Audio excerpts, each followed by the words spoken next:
बहुत समय पहले की बात है। एक छोटे से गांव में रामू नाम का एक किसान रहता था। रामू बहुत गरीब था, लेकिन वो बेहद ईमानदार और मेहनती था। उसके पास जमीन का एक छोटा सा टुकड़ा था जो बहुत पथरीला था। गांव के बाकी लोग उसे चिढ़ाते थे कि इस बंजर जमीन पर कभी कुछ नहीं उगेगा। रामू ने हार नहीं मानी। वो रोज सुबह सूरज निकलने से पहले उठ जाता और चिलचिलाती धूप में भी अपने खेत से पत्थर हटाता। एक दिन खेत की खुदाई करते समय उसका हल किसी धातु की चीज से टकराया। जब उसने सावधानी से मिट्टी हटाई तो उसे लोहे का एक पुराना संदूक मिला। रामू ने संदूक खोला तो देखा कि वो खाली था।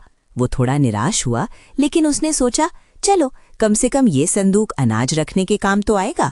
वो संदूक को घर ले आया और उसमें अपनी आखिरी बची हुई रोटी रख दी।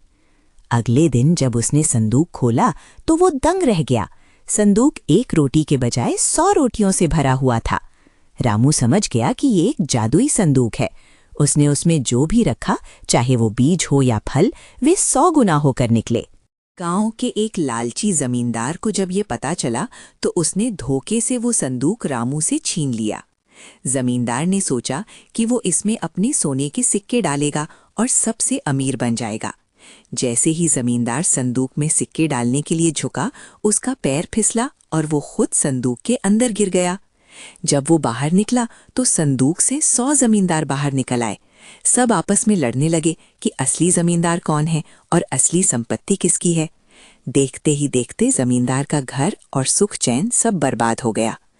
अंत में वो जादुई संदूक गायब हो गया। रामू को एहसास हुआ कि असली धन उसका जादुई संदूक नहीं, बल्कि उसकी मेहनत थी। वो फिर से अपने खेत में काम करने लगा। इस बार उसकी मेहनत और सही समय पर हुई बारिश ने उसकी बंजर जमीन को हरा भरा कर दिया।